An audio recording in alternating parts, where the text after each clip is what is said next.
or you love the person or the instrument. It's to be comfortable, and that's what always was. I was from the very first moment till now. I'm very comfortable with my instrument. So yes, maybe we're talking about love.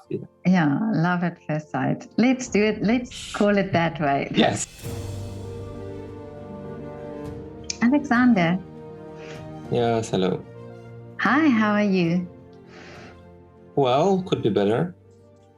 I just left Russia yesterday, and I supposed to go to Zurich today, but in Istanbul everything is closed. I'm in the airport for 4 days. So now I'm stuck in Hilton in Istanbul. Really? Yeah. I'm so sorry to hear that. Thank you so much. I really appreciated that you still took the time to speak to me in this very difficult situation. Yeah. So what were you doing in Russia before you left? Before I left, well, actually, I played for now, the last concert. I don't know how it will be later, but since 24th of February, it was really difficult to concentrate on something, because it's not only about the war. We had wars, but it's about just the unity of the people and the future of all of our countries, not only Ukraine, but also Russia and Belarus. So it's a huge tragedy, and I don't know how much time that will take. To repair all the relationships as well. First of all, to get out of the situation, and how we will get out of this situation, because right now this kind of mood, I understand there is, of course, a lot of repressions against Russians also outside the countries. They're banning the artists, they're banning the relations, and I understand it's like this cancel culture. Yes, when it's normal, everybody wants to participate somehow, so they doing in their possibilities, even banning the cats from Russia to participating in the show. It's stupid. It's not logical, but it's how it is. And now, most important is how we get out of the situation right now, and how we rebuild it in the future. I saw on Instagram, actually, this caught my eye, is where you stood playing the harp, and you were accompanied by a guitarist. Yeah. Yes. That was exactly what we were working on during this time when everything happened, and we had recording on 25th and 26th of February, and that was really difficult to work, because even if you're an artist, musician, and you get in this kind of mood, you feel like the music is not necessarily needed. You play the music, but it sounds like a bit alien, like out of this world a bit.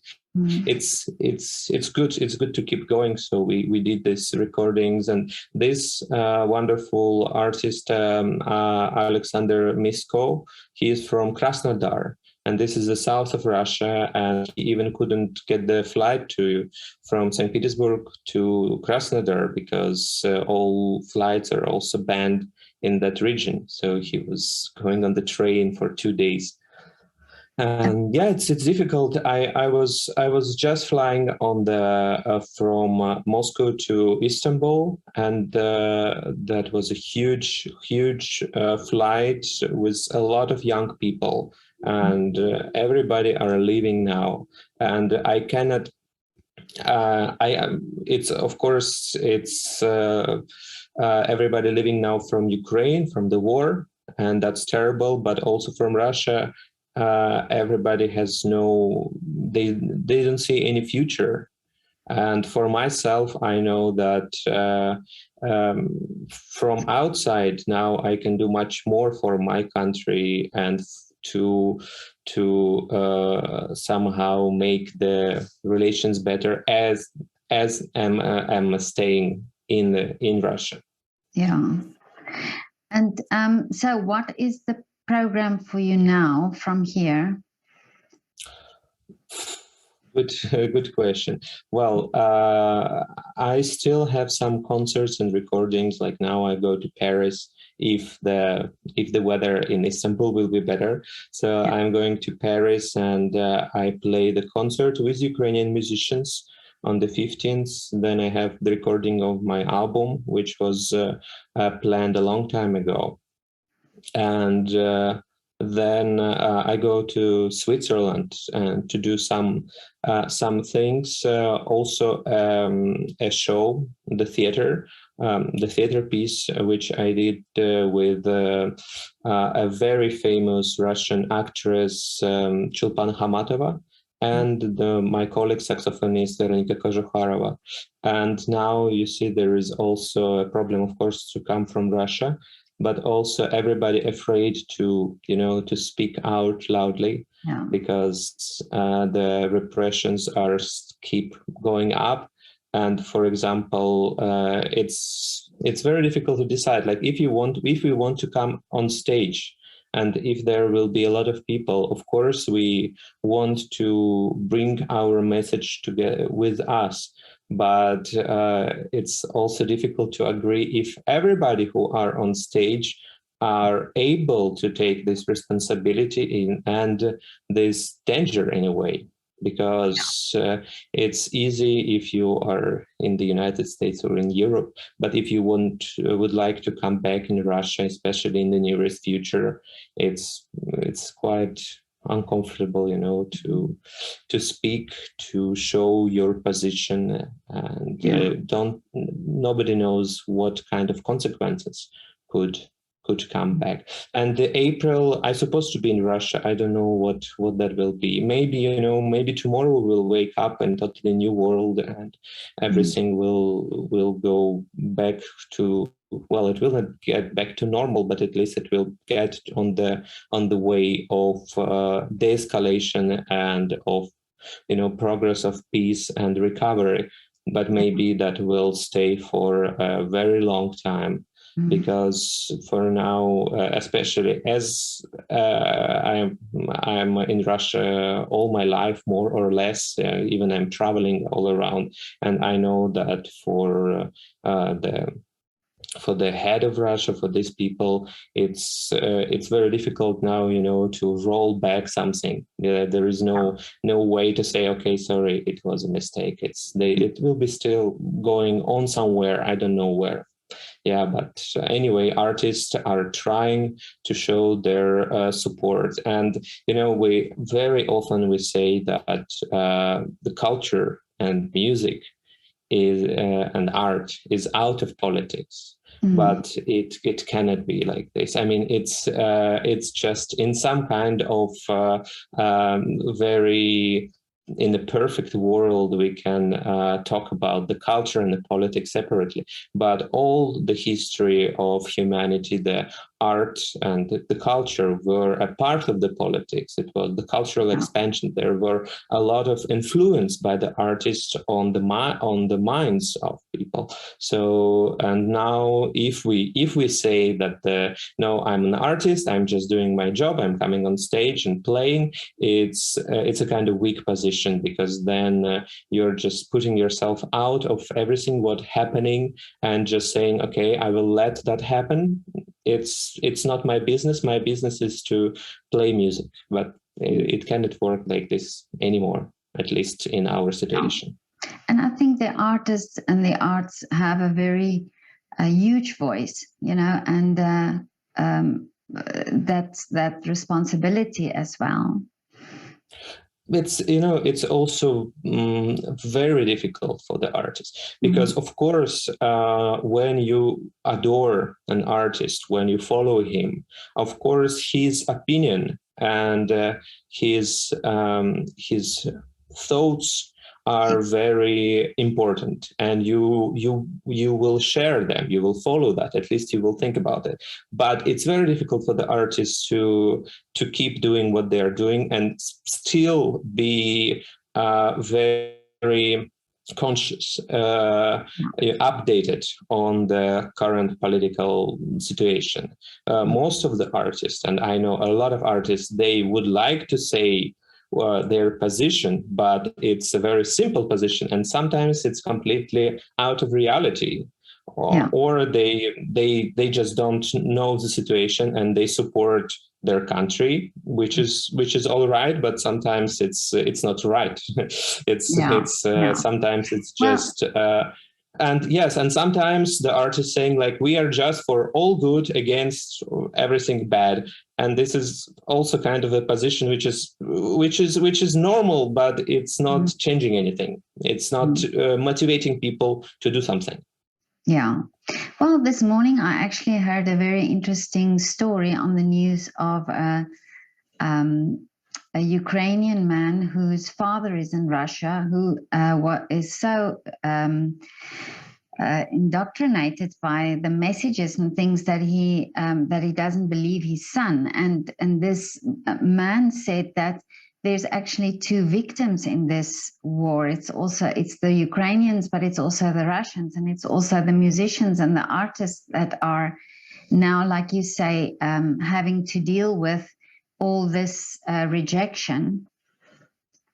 It's not only, it's also Belarusians, because my parents and grandparents, they're coming from Belarus, from Minsk, from Gomel, from Ukraine, from Odessa, and from Russia, from Volga region. And so I have the blood from all these regions. But the problem is far beyond that. It's this fight is between the past and the future, because a lot of people, especially the politicians, they want to keep what they're used for, and this is all the structures from the 20th century, and the people, especially with the revolution in Ukraine, revolution in Belarus, and so on, they want to build their own future. So this is exactly this confrontation between the people who want to stay in the past because they're comfortable there and they have all power there from their past, and people who want to build their own future. And of course, in Russia, there are a lot of people are under propaganda, and propaganda is, propaganda is not the bad word. Every country uses the propaganda. Just in Russia, we don't have almost no any other source of information, and that's of course making the people less informed and of course more radical. So of course we need to, I'm always talking with my friends, with my parents, with everybody, just to not to say that, okay, look, this is my position, I want you to think like this, but just to say like, look around, there is more information, more positions, maybe you will find something for yourself. And that's much more important. Well, I think this is part of being an artist, that you are more open-minded and that you question more and that you have that ability to think differently. No, well, not always, for example, if we talk about the Russia, a lot of artists, they are working not internationally, especially the actors or singers. They sing and they act in Russian language. So even if the instrumentalists, like pianist, harpist, they can go anywhere and it's the universal language. But the singer, especially pop singer, he is just working in Russia, and it's much more dangerous situation because they cannot either they speak out and stand out for their ideas, or they have a war. Yeah. Because there were a lot of situations like this, that today you say something somewhere in the media or on the social networks or on stage, and next day all your concerts canceled. You're out of the theater, from the theater, or from somewhere. Well, that happens, and well, what we can do about it? Yeah, that is so tragic, really. But Alexander, tell me about your start, as a harpist. What was it that made you interested in the harp when you were younger?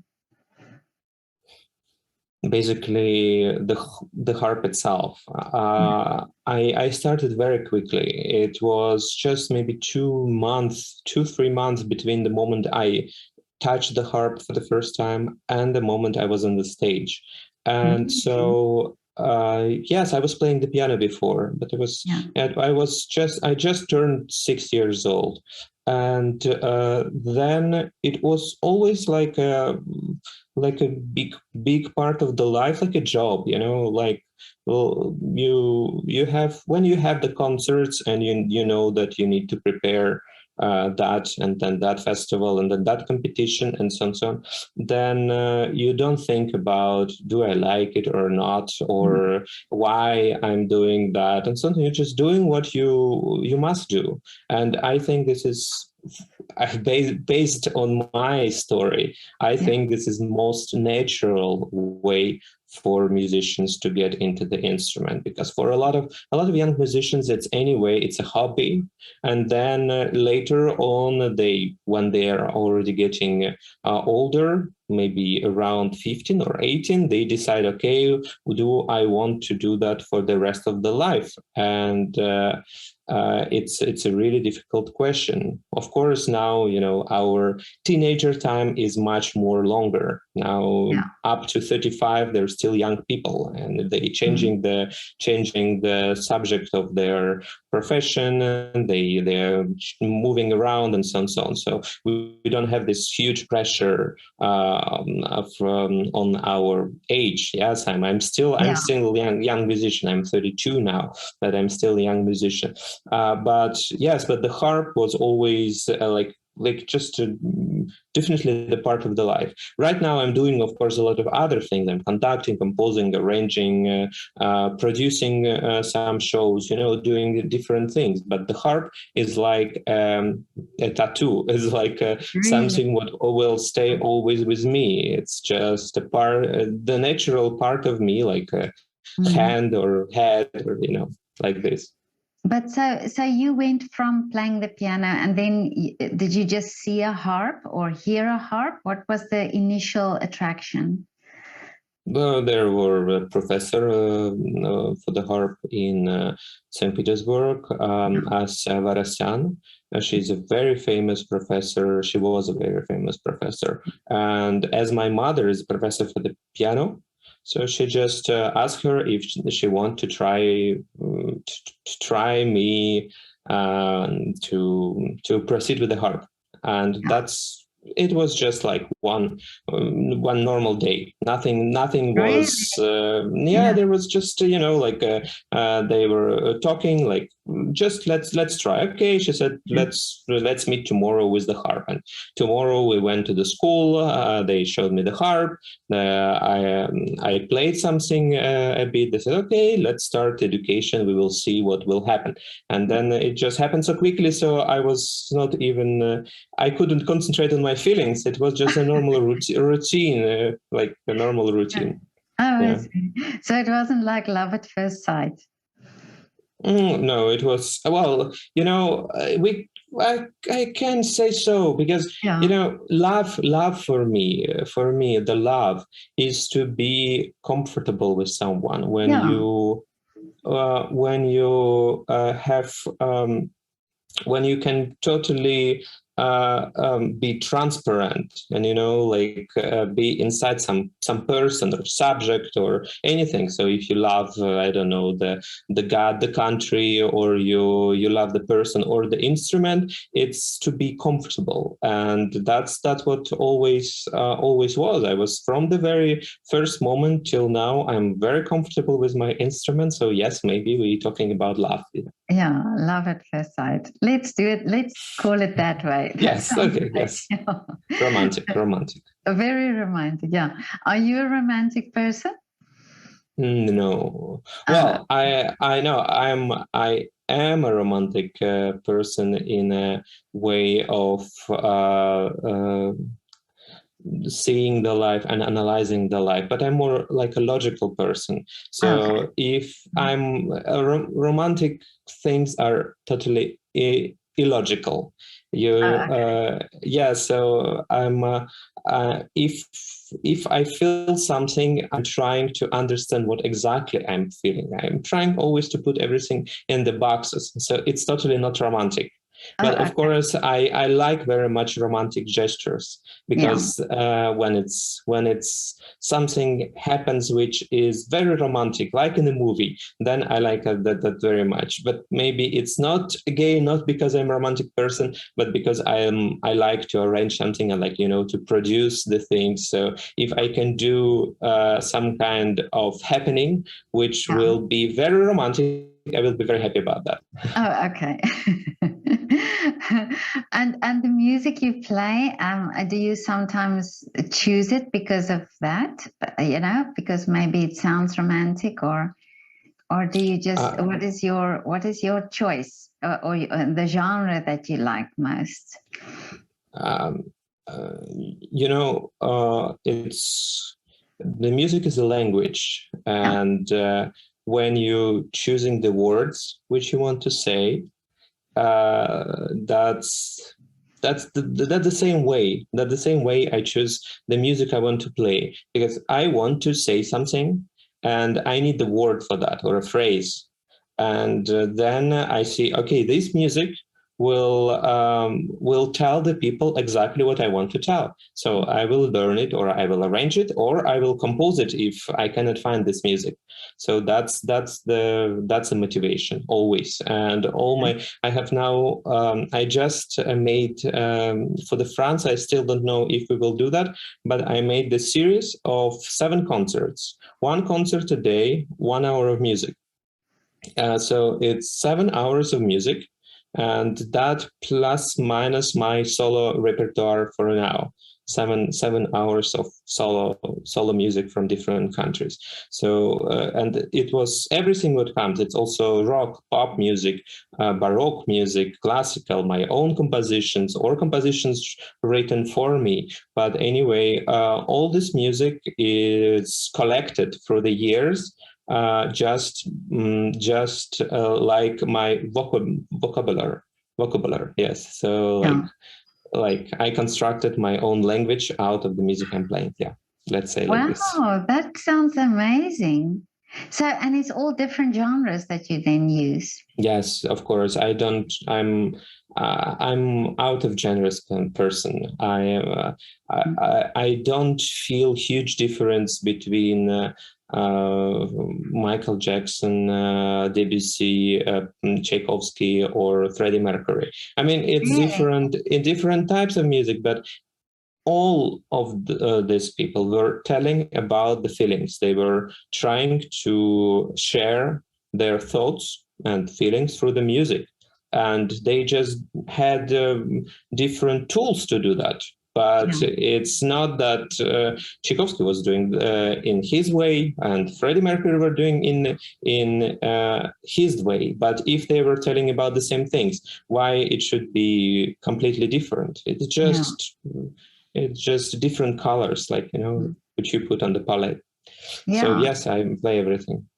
And with the harp, you also, is it difficult to do these genres that you play? So, for example, because I associate the harp with very classical music. It's that's a stereotypes. That's another Uh, part of my life, and I always have that everywhere, even in the United States or Asia or Russia or Europe. Everyone think that the harp is kind of baroque or romantic instrument, and but instrument is the instrument. Instrument is the tool. You can play accordion or tam-tam or anything, piano, flute, whatever. It depends the way you hold it, the way you speak through that. Then you can play any kind of music. Of course, arrangements are not difficult to make. Sometimes it takes a lot of time. Like, for example, Petrushka by Stravinsky took me almost half a year, but because there were a lot of small, very difficult techniques. But it's more difficult to choose, because when you choose the composition, you already need to hear the final result, and this result should satisfy yourself.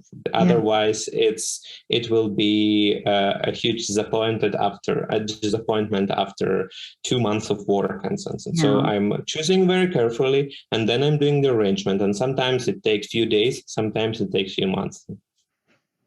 And you also compose yourself. Mm-hmm. Yeah, and also yes, but it started very early. I came to my parents with the first composition in the age of 6, just the moment I started to play the harp. But later it was not always the same part of my life. First of all, I wanted to write a very simple compositions, a very flat and without any difficulties, like some kind of extra difficulties in it. And I had a lot of compositions in my storage from my childhood like this, very simple. And but my teachers and my parents and everybody were saying, yeah, but it's not serious, you need to write serious music.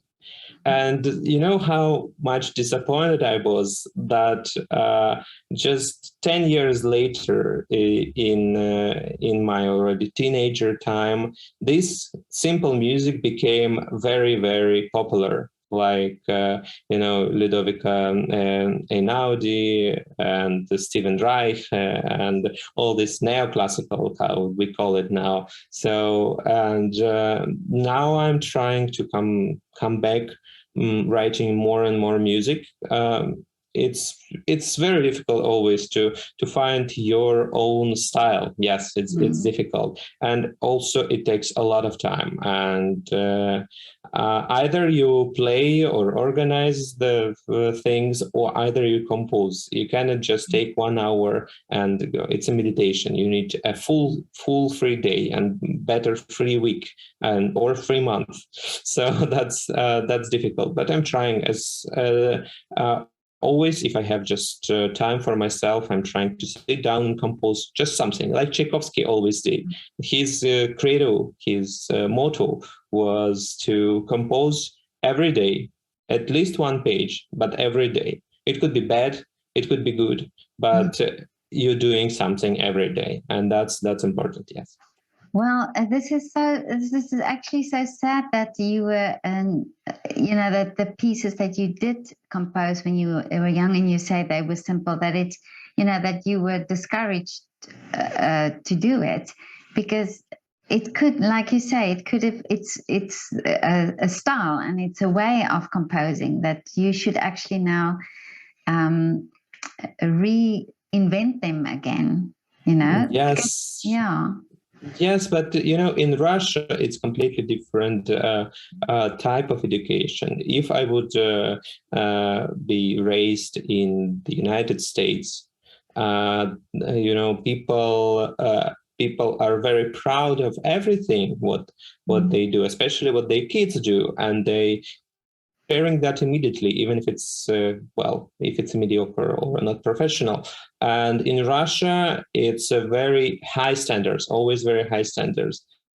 Or you're doing something on a very high standards, or they would rather keep it out, like hide it, because I see. Yeah, it's like in China as well, very high standards, and people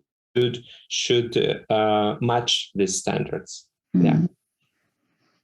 Well, that's a pity, really, because I think maybe there are many young children that could develop into something, but maybe just later in their lives, and it's good to be able to, like you did at a young age, to compose. But luckily that you still do it. Yeah. Yes, it's good, but what the biggest difference between Russia, China, and Asia and the Europe and the United States, we have, of course, our very closed system and a lot of discipline. And people, they cannot be very bright. They cannot develop in different directions, but they have a lot of discipline just to do something very maybe small, but with a lot of concentration. And in Switzerland, when I was studying in Switzerland in the academy in Zürich, I felt like I have all kind of possibilities. I were sometimes visiting 10 different classes of new music, old music, computer music, arrangement, everything. But then it's not enough discipline. Mm-hmm. Nobody tells you like, okay, now you do that, or you just go out. Everything is more democratical, and it's good, but for breakthroughs, it's not enough. Okay. You need much more just to make a breakthrough. The combination of these two sides, let's say. Yeah, there should be a middle way, like a golden way of meeting the two sides. Exactly. Yeah. But now, Alexander, tell me what would be your wish for the future? In which way? Anyway, you can speak a wish today. Good question. If we're talking about my own future inside this world, then I see my future is more about teaching and sharing, because somehow I feel responsible, because a lot of things that I do and I did are not based on my own work. There were a lot of work, but there is something on top, something what I got from outside. And this, somebody call it talent, somebody call it inspiration, but anyway, if you get something, you need to give back. So I see my future in sharing. That's why I did this World Harp Day movement, to create a huge community of harpists and doing something together. Right now we are talking about how we can also make a new step for the situation, to show the solidarity, to connect the people, and so on and so on. And of course, I will be teaching a lot. I'm teaching online. I hope to have my own position, and so on and so on. But there is a lot of things to try, and I like to try new things. And there is a lot to discover. So. But if we talk about not me in the world, but the world around, then I just really hope that we will find the common language, and it will be less about the concurrence and more about creating the things together.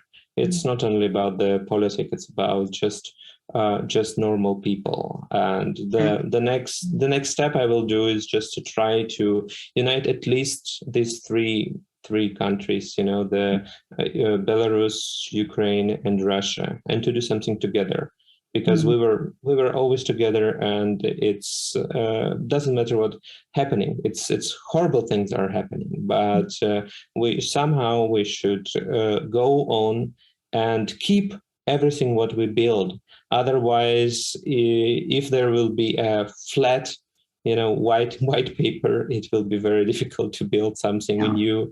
And together we need to keep a lot and save a lot, and of course save a lot of lives. That's most important now, because the good words, the words are everybody now, all the world are talking, speaking, and so on. But people, the most important is of course to save the people, because without the people lives, it's all just the words. And exactly.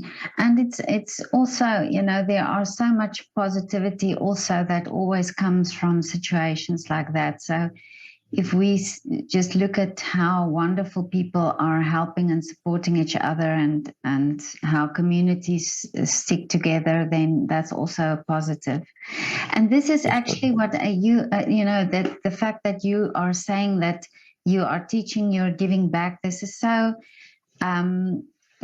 that's so wonderful that you do that, because I think it's so important also that a new generation gets the opportunities, and that maybe music, and especially something like harp, this is also an instrument that that is not, it's not like a violin that you can take with you everywhere. So it's probably a easy instrument to accommodate in your life. But for a harp, for example, you have to have the harp. And how do you, for example, do when you go to concerts? Do you take your own harp with, or do you have to have a harp there? Normally, I'm trying to find the for harp on the place. I all my life I'm working with the Salvi harps from Italy, and they're helping me a lot with the instruments. So it's always a new instrument. Of course, if I play in Switzerland or in Russia, I'm trying to take my own instrument. There are two instruments now. I left my other harp in Moscow, and one harp I still have in Zurich. But yes, you are totally right. The harp is not a common instrument, and it gives a lot of fresh wind for the people, because when they are not associating something like the violin or the piano, but they have completely new experience that makes their brain work much stronger every new experience. And with the harp, especially now, I can give a lot of new experience, and that makes people think. And that's most important, of course. It's physiology. And also for people listening, because like for me, for example, I had this stereotypical idea of it just being classical music, and now already that you're talking about playing different genres, and it also gives you then that idea, or this feeling, oh, I want to hear, or I want to listen to something different on the harp. I hope that I published a lot on YouTube, Instagram, and Facebook, and keep publishing. And I hope that people will come. It's not getting. It's still very niche. It's very small community. It's not getting viral like some arrangements on the guitar or on the piano. But slowly, I can build my community, which will have something in common, because everyone who are following me now on social networks, and in life in general, they are like members of the club. They all have this new experience which they got from the harp, and they sharing that with others, and I think it's a good part in the life. That's how I discovered you on Instagram, when you were playing what was that? Is it the harp? Because you hand held it when you played with a duo with the guitar. There is electric harp. Which I use. It's Delta harp, and sometimes I use it. It's it's not like I use the electric harp for the rock music and the classical harp for classical music. Sometimes absolutely upside down. But the development of the instrument is giving a lot of hope for the future, that in the future we will have even more tools to do something new. That's wonderful and inspiring, really. Thank you. That you're doing. Do you ever visit Vienna? Actually, yes. I was playing there a few times, and it's wonderful city. And I just signed up with the agency in Vienna, so I really hope that there will be more opportunities, more things to do in Vienna, and also to teach. Because Vienna always give the high standards of culture, and everyone, the teachers, the students, musicians, they feel their responsibility that now we should do the best we can. And it's important to have the places with such history and such a mood background. So yeah, I will be very happy to come again to Vienna and to achieve more there. Let's make that part of your wish. Yes, that's part of my wish. Yeah. Now, Alexander, I want to ask you one more thing. You have been in Zurich a lot. Is there a coffee shop or a place where you regularly visit that you want to just mention? Because I do shout outs for people to mention their favorite coffee shop or restaurant. Do you have such a place? Well, normally, if I come to Zurich, I always go to Bellevue. There is the cafe called Felix. Yeah. And it's the place made together with the Teuscher and the Teuscher chocolates. This very famous Swiss truffles.